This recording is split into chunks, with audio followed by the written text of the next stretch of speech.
Welcome to our channel. ఈ రోజు మనం ఒక గ్రేట్ బాలీవుడ్ యాక్టర్ గురించి తెలుసుకుందాం. ఆయనే సంజయ్ బాలరాజ్ దత్. ఆయనని ముద్దుగా సంజు బాబా అని పిలుస్తుంటారు. 1959లో 29వ తారీఖున జూలైలో ముంబైలో జన్మించారు. 1981లో ఇండియన్ యాక్టర్గా ఆయన అడుగుపెట్టారు. తల్లిదండ్రులు సునీల్ దత్, నార్గిస్ దత్. ఆయన తండ్రి పంజాబీ బ్రాహ్మణ్, మరి తల్లి ముస్లిం. పెళ్ళైన తర్వాత ఆమె హిందూగా మారిపోయారు.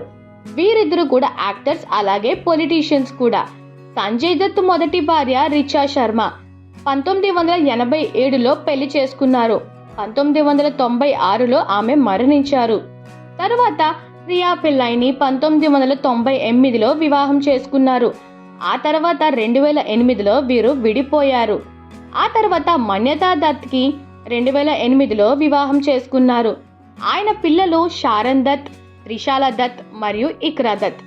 1981లో రాకీ అనే చిత్రం బాలీవుడ్లో డెబ్యూట్ ఫిలింగా చేశారు.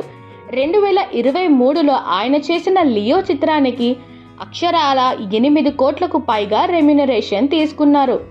4 దశాబ్దాలుగా 135కు పైగా సినిమాల్లో నటించారు. ఆయన కెరీర్లో బాగా గుర్తించబడే పాత్రలు చాలానే ఉన్నాయి. అందులో 1986లో వచ్చిన నామ్, 1991లో వచ్చిన సాజన్, 1993లో ఖల్నాయక్, 1999లో వచ్చిన వాస్తవ్ ద రియాలిటీ, ఇలాంటివి మరెన్నో చిత్రాలు ఉన్నాయి.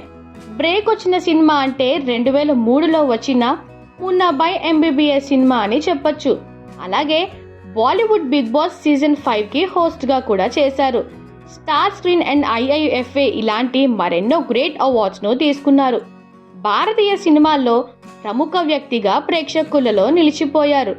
మరి ఇప్పుడు పూరి జగన్నాథ్ గారి డైరెక్షన్లో వస్తున్న డబుల్ ఇస్మార్ట్ సినిమాతో వస్తున్నారు. సో చూసారు కదా ఫ్రెండ్స్, ఇలాంటి మరెన్నో అద్భుతమైన కాన్సెప్ట్స్తో మీ ముందుకు వస్తాం. బట్ అలా చేయాలనుకుంటే మీరు ఫస్ట్ మా channel like, share and subscribe చేసుకోండి.